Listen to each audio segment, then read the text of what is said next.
Remember, 5's the one.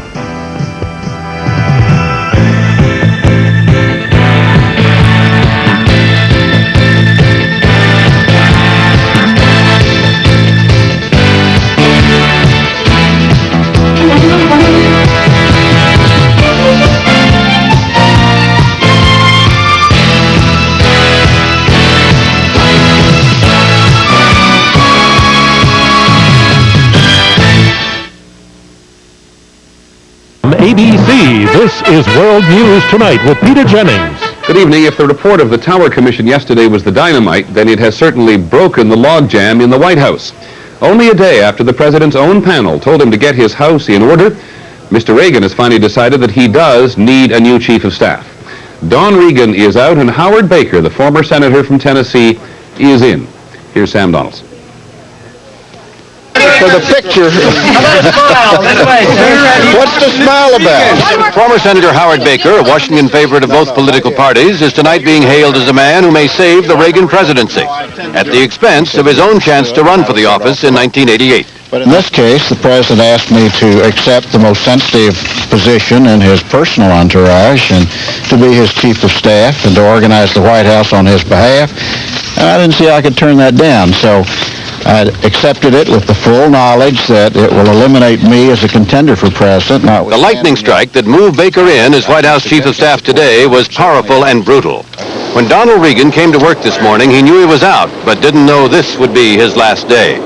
Yesterday, former Senator Paul Laxalt, the president's close friend, turned the job down because he does want to run for president next year. I wish that these other considerations weren't present because I'd like nothing better than to go back in there and do it. But I couldn't do it in the right kind of circumstance, and both of us came to that conclusion. But Laxalt recommended Howard Baker, who was in Florida. Baker flew back last night, and this afternoon at 1:30 in the White House family quarters with President and Mrs. Reagan, he was offered the job and accepted. No one told Donald Regan until the television networks, quoting Capitol Hill sources, delivered the news at mid-afternoon. The First Lady, Nancy Reagan, who had campaigned relentlessly for Regan's replacement, immediately issued a statement hailing the choice. Regan, who thought he had a deal with the president that he wouldn't leave until next week, had been outmaneuvered. Furious, he submitted a terse one-line letter of resignation. Dear Mr. President, I hereby resign as Chief of Staff to the President of the United States. Respectfully yours, Donald T. Regan. The president, in a final touch of the bazaar, issued a statement then saying Regan had indicated many months ago he wanted to return to private life, and his resignation was being accepted with regret. Earlier in the day, the president met with Republican leaders from Capitol Hill, who reported he seemed ready to take a more realistic and self-critical look at the fix he is in. A fix the new chief of staff says won't be permanent. If we grasp the initiative and go forward, I think credibility will follow in its wake. Baker is in the White House this evening talking to officials working on a weekend transition. He'll be on the job as the new chief of staff on Monday. Peter? Sam, I wonder what they think Baker's principal asset is. Well, there were three considerations, I think, in choosing Baker, or for that matter, selecting a new chief of staff. He had to be someone that Capitol Hill trusted. He had to be someone, of course, that Ronald Reagan trusted. He ought to be someone that the press trusted. And Baker fills those criteria. Okay, Sam, thanks very much. This, by the way, is not only good news for the president, but it may turn out to be fortuitous for Howard Baker. He has wanted to run for the presidency himself in 1988, as you heard, but his prospects were never regarded very highly. And this job allows him to gracefully withdraw from the field. And if he does manage to get the presidency back on track, he could greatly increase his influence in the Republican Party. As ABC's Brett Hume reports, he is a very popular choice. The Baker appointment was met by a burst of enthusiastic approval on Capitol Hill. He's the right man for the right job at the right time in the right place. I believe you can already hear a sigh of relief throughout Washington. Howard Baker's appointment as Chief of Staff gives the White House some instant credibility that they desperately need. It will certainly improve relations between the White House and Congress, Democrats and Republicans here on Capitol Hill. He's just an extremely accommodating and fair and decent man. Baker, of course, was the Senate Majority Leader throughout President Reagan's first term. Although he loyally backed the Reagan program, he is considered more moderate than Mr. Reagan. He is widely liked and respected in Congress.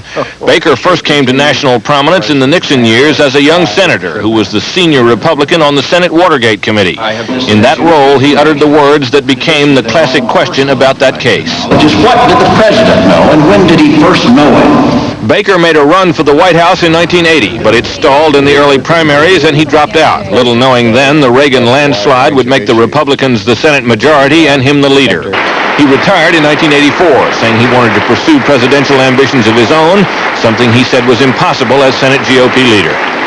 What Baker said about his Senate job is true as well as he acknowledged about his new job. As one Democrat at here put it today, you're almost the de facto president when you're chief of staff in the Reagan White House. Peter? Brett, those congressmen and senators were making all the right noises today, but does this really change things? Isn't there a confrontation between the Congress and the president on the books? Peter, there certainly is a confrontation between the president and Congress, but what this accomplishes is an immediate change in the atmosphere. He could hardly have picked a man more widely liked, almost beloved on Capitol Hill than Howard Baker. But Baker will, as you suggest, get an early test. He will have, first of all, to deal with the nomination of Robert Gates to be head of the CIA, which Senator Dole said today, he told the president today, is in trouble. We'll see what Mr. Baker can do about that for openers. Okay, Brett, thanks very much indeed. There's a lot of work for Mr. Baker to do and a lot of work, uphill work, for the president to do. An ABC News poll, which we conducted yesterday after the release of the Tower Commission report, shows the president's approval rating down to a near record low of 44%, down 6 points in just the last 6 weeks. But while nearly a third of those we asked say the Tower report has made them less confident of the president's leadership abilities, nearly two-thirds say the report has not changed their feelings about the president himself. Still, a majority continue to doubt that the president is not telling the truth about the Iran affair, which, as we all know, makes the president's speech to the nation, which he plans for next week, of critical importance. In a moment, we will look at the career of the man who was the president's prime minister, and later in this broadcast, fighting AIDS at Fort Lauderdale during spring break, and our person of the week. This is World News Tonight with Peter Jennings, brought to you by the fun ships of Carnival Cruise Lines. In the morning, in the evening, Carnival's got the fun. Not much money, but oh honey, Carnival's got the fun. It's such a good time, we're spreading the news. 'Cause there's just no time like a Carnival cruise. Sunny weather, all together, Carnival's got the fun. Take a 3, 4, or 7-day cruise on Carnival, the most popular cruise line in the world. When you have arthritis, mornings can be nightmares. Some days it hurts just to put on a watch. Today, people are turning from aspirin to Advil for hours of relief from minor arthritis pain. Advil contains a non-prescription strength of ibuprofen, the medicine doctors have prescribed over 130 million times in prescription brands like Motrin. Advil works for hours, and that makes mornings much easier. Advil, tablets and new caplets, advanced medicine for pain. Now the former Chief of Staff Donald T. Regan, who at one point in his White House career had so much power they called him the Prime Minister. Still, he was the number 2 man, which was not the case before he joined the Reagan administration. ABC's Barry Sarafin looks back. It was, said Donald Regan, a tough adjustment when he left his job as chairman of Merrill Lynch to become Ronald Reagan's Treasury Secretary in 1981. He complained that as a corporate boss, when he said jump, people asked how high. Now they asked, what do you mean by jump? Critics, including some inside the administration, portrayed him as a presidential yes man. He countered by insisting that supporting Mr. Reagan was his job as a team player. Regan gained considerably more prominence when at the beginning of the president's second term, he swapped jobs with White House Chief of Staff James Baker. And upon appointment as Chief of Staff, Don Regan would also be designated a member of the National Security Council and remain a member of my cabinet. Regan's style was markedly different than Baker's, frequently brusque and feisty, more prone to confrontation than negotiation. He was, by his own admission, a political novice. But like the president, he was a Democrat turned Republican of Irish roots, and by all accounts, he and Mr. Reagan hit it off. What's more, Regan was replacing not just Baker, but 2 other original White House advisors, Edwin Meese and Michael Deaver. Regan was not hesitant to demonstrate his new clout. For example, taking control of the president's schedule and some of his decisions while Mr. Reagan was hospitalized for cancer surgery. But there was controversy, too. Reagan's comment before the Geneva summit that women would not understand issues such as throw weights, Afghanistan, or human rights forced an embarrassed defense by the president. I don't think he meant it to be interpreted in that way at all. Reagan's statement that American women might not be willing to give up their jewelry for sanctions against South Africa prompted a member of Congress to confront him. My mention in passing diamonds, one half a clause in a 17-minute interview. That's all that happened. Well, you I said did not it, mean and to most put down American women use fake diamonds. We can't afford it under your policies anyway. When bitter controversy developed over arms dealings with Iran, Reagan joined in the finger-pointing, blaming former National Security Advisor Robert McFarlane for the weapons sent to Tehran. It was Bud's idea, he was quoted as saying, when you give lousy advice, you get lousy results. It was an outburst in the Reagan style, blunt and combative, the same style that propelled him to the top advisor's job at the White House and back down again. Barry Sarafin, ABC News, Washington. And now back to the Iran-Contra affair. The investigations on Capitol Hill, where do they go from here?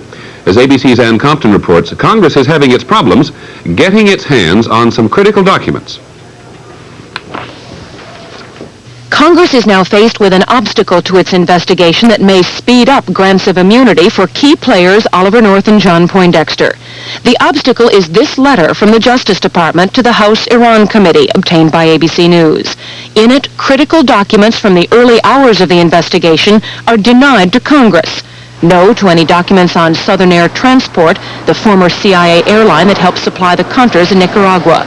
No to the extremely important Swiss bank accounts, if and when they are ever obtained. The Justice Department wrote Congress that it would not turn over the information because of a request from independent counsel Lawrence Walsh, who is trying to protect the secrecy of criminal evidence in his investigation. Some on the congressional panel complained the independent counsel is trying to lock Congress out. There is documentation and material that he has that I think will be important and is important to the investigation, and says that he is not going to provide it to us for any type of review. Access to the Swiss accounts may take 6 months to 2 years, far longer than the committees will be in existence. I've been told that it often is a lengthy process. We're going to do everything we can to shortcut it. Hamilton said he will have to turn to other sources who control the Swiss bank accounts, sources like Oliver North. And Hamilton said that his committee will have to confront the question of immunity for the principal actors fairly soon. Ann Compton, ABC News, Capitol Hill. We are told that those principal actors, Oliver North particularly, are really looking for immunity from the House or the Senate committees. On his way to work this morning, Colonel Oliver North said there was something people should keep in mind about him as they read the commission's report. The report said you failed President Reagan. I guess I ought to read the Beatitude in Matthew 5. I'm not familiar with it. Which reads, "Blessed are they which are persecuted for righteousness' sake, for theirs is the kingdom of heaven." Okay. The Tower Commission, in its report, chose to quote the Roman poet Juvenal, "Who will guard? The guardians themselves." As for Robert McFarlane, he had nothing to say this morning except that he was going to go for a morning run. As you can see, he is with his doctor. When we come back, how oil prices fuel an increase in the cost of living. The 87 Yugos are here, and people love them. I think it's fun to drive. I like the rack and pinion steering. We wanted a dependable second car. It's easy to love America's most affordable new car, the $39.90 Yugo GB. And now there's even more value during Yugo's Pack for Action sale. You can get sport wheel covers, a right side mirror, roof rack. Great! And a 3-year, 50,000-mile extended service plan. Wow! All at terrific savings. I'll take it. Hurry, this offer won't last long. See your participating Yugo dealer today. Shearson Lehman Brothers, where we stand on IRAs. We believe you should continue contributing to your IRA because the gains are still tax deferred. But we also recommend you supplement your IRA with an SRA, our supplemental retirement account, a disciplined way to double, triple, quadruple your retirement nest egg. Talk with us. Shearson Lehman Brothers. Minds over money. Wow! What you eating, babe? Nothing, honey. Oh, you can tell me. Kellogg's Nut and Honey Crunch. So what makes it taste so good? Nothing, honey. Kellogg's Nut and Honey Crunch. Looks good, Private. What is it? Nothing, honey. You love the honey, you love the nuts. When you've got the special taste of nuts and honey all wrapped up in a hearty crunch, what more can you say? Looks good, Sergeant. What is it? Kellogg's Nut and Honey. Crunch.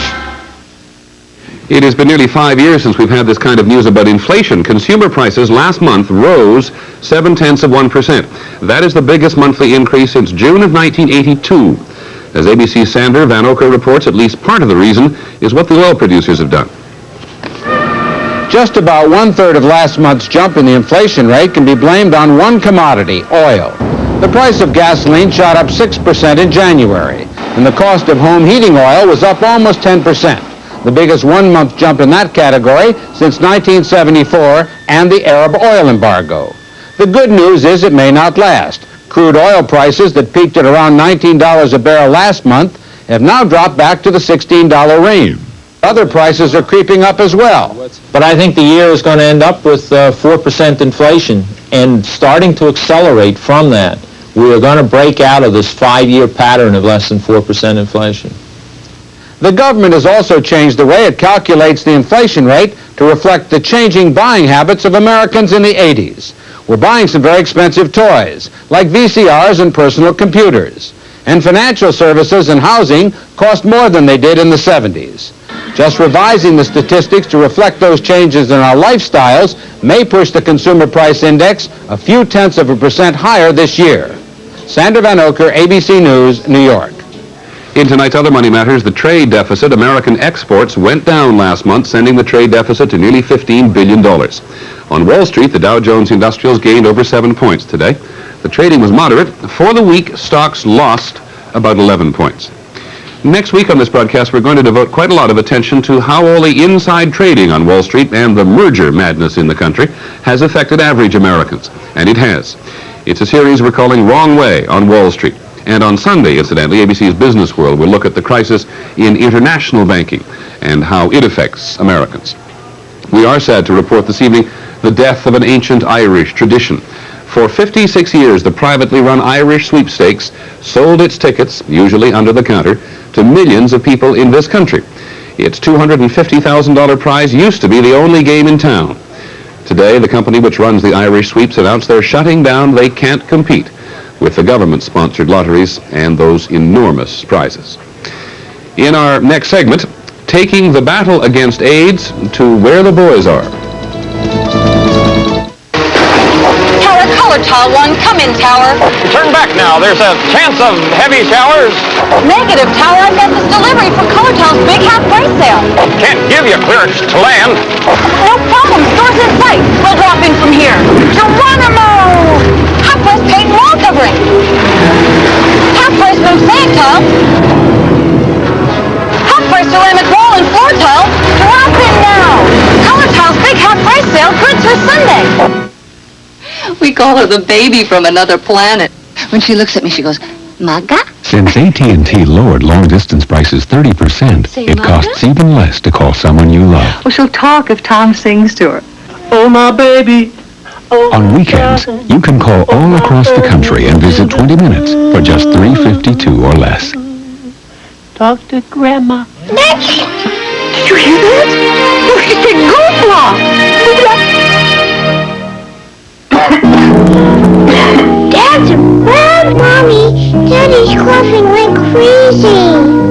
Oh, you sound awful. Give him my cough medicine. Daddy needs something stronger than that. When a strong cough comes on, adults need a strong medicine to help turn it off. Vicks Formula 44, the only liquid cough medicines with the maximum strength cough suppressant adults need in every formula for the relief adults want. Let's go, Dad. Formula 44, strong medicine to help turn a strong cough off. From Vicks, of course. Mom, hi. Listen to this. Well, of course you hardly hear anything. It's my new Whirlpool dishwasher. Yes, it's on. Oh, it cleans great. Everything just cleans.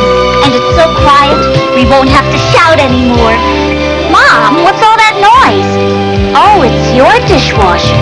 We're making your world a little easier. Whirlpool. There is a story today which is bound to cause new tension between the United States and Israel. Jonathan Pollard, the American convicted of spying for Israel, says that top officials in the Israeli government knew he was spying for them. Israel has always insisted that Pollard was working for a renegade spying operation not sanctioned by the Israeli government. Here at home, this is the time of year, spring break, when thousands of college students head for Florida. Fort Lauderdale has always been a particular magnet for students, and this year the crowds are as large as ever. There is a difference to this celebration. It is the shadow of AIDS. ABC's John Quinones is there. Spring break in Fort Lauderdale. The world's biggest beach party has just begun. There's the surf, the sun, and love in the air. And this year, a little extra here. While you're having fun, you want to give this to your boyfriend? Yeah. A group called AIDS Center 1 has hit the streets with thousands of pamphlets that describe the symptoms of AIDS and suggest sexual practices that may prevent the spread of the disease. Inside each folder, a free condom. The only vaccine we have right now against AIDS is education.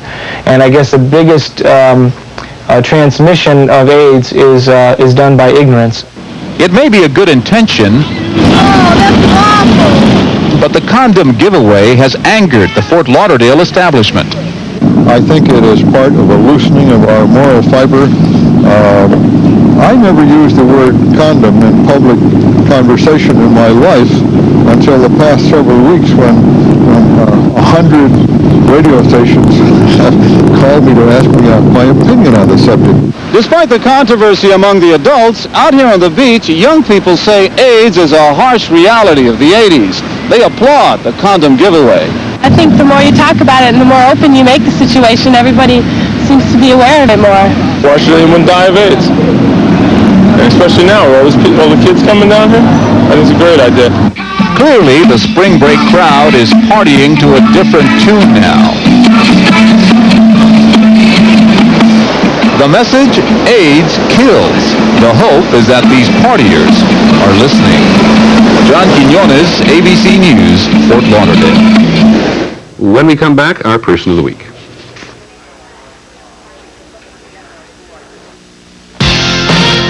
Sure, the pride is back. Plymouth Sundance and Plymouth Voyager are the proof.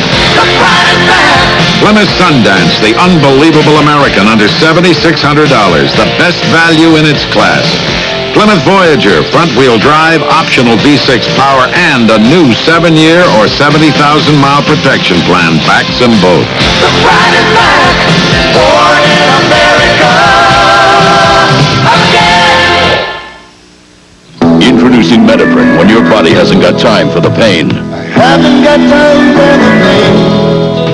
No, I haven't got time for the pain anymore. Metaprin has ibuprofen, the prescription ingredient recommended by doctors 2 to 1 over aspirin for body pain, including minor arthritis pain. And it's safer to your stomach than aspirin. Haven't got time for the pain. When your body hasn't got time for the pain, new Metaprin from the makers of Tylenol products. If you're looking for a simple way to apply for the American Express card, simply pick up one of these, because now you can apply over the phone. Just call 1-800-THE-CARD. Canon's new personal copiers come in 4 colors and copy in 5. Red your color. And this replaceable cartridge makes them simple, even for you. Lighten up, Jack. They are light. Here. What a guy. For information, call toll-free 1-800-OK-CANON. Saturday on The Health Show with Kathleen Sullivan. Why some decaf coffees may not be good for you.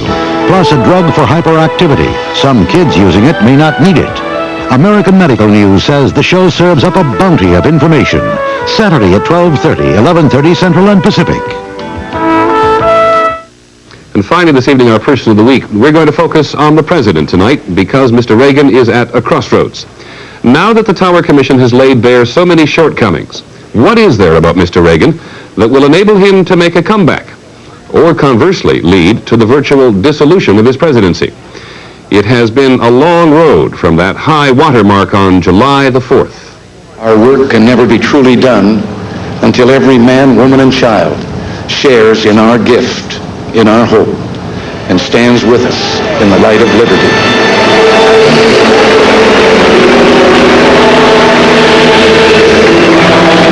That was the president held in deep affection by so many Americans, the man who made so many Americans feel good about themselves again. He was comfortably steaming along. He was about to become the first president since Dwight Eisenhower to complete a second term. And then it began to unravel.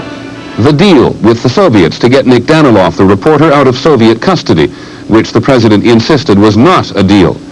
The ill-prepared summit in Iceland with the Soviet leader, Mr. Gorbachev. The loss of the Senate to the Democrats in the midterm elections. The loss to Congress on economic sanctions against South Africa. And then the Iran-Contra affair. The United States has not swapped boatloads of plane loads of American weapons for the return of American hostages, and we will not. Inevitably, there have been comparisons to Watergate. But Ronald Reagan is not Richard Nixon. Mr. Reagan has always felt good about himself, and going into some deep funk would be uncharacteristic. The one quality that has been manifested throughout his lifetime in his various career pursuits is his superb instinct and common sense, and his ability to communicate the positions that he feels are a function of that instinct. Obviously, he's been bruised at the moment, but he has overcome other similar situations with the same characteristics that he has. I'm sure he will overcome this.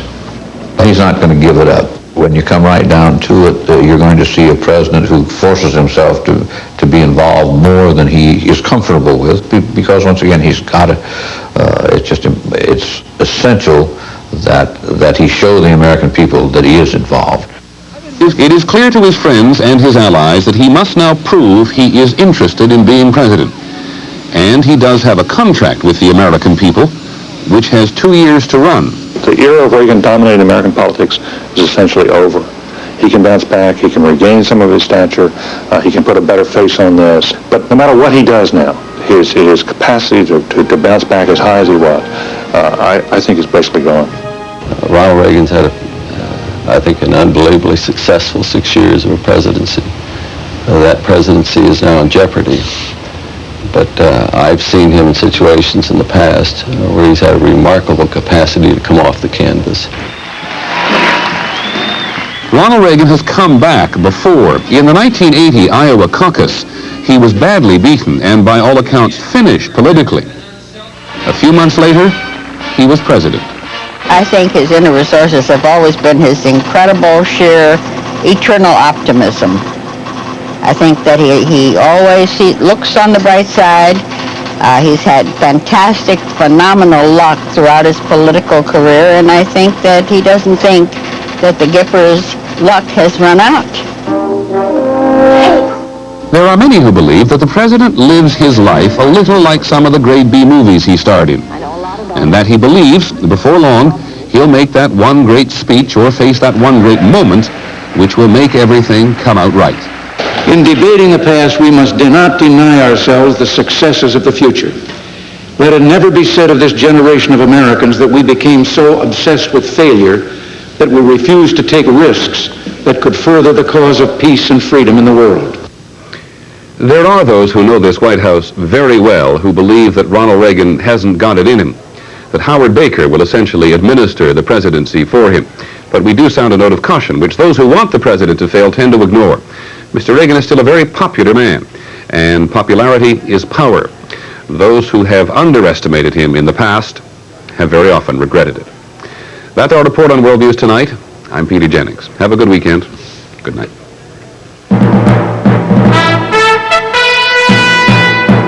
Later tonight on Nightline, shake-up time at the White House. Donald Reagan out, Howard Baker in. Ted Koppel looks at what cost Reagan his job and at what makes Baker such a popular replacement. Later tonight on Nightline. From ABC, this has been World News Tonight with Peter Jennings.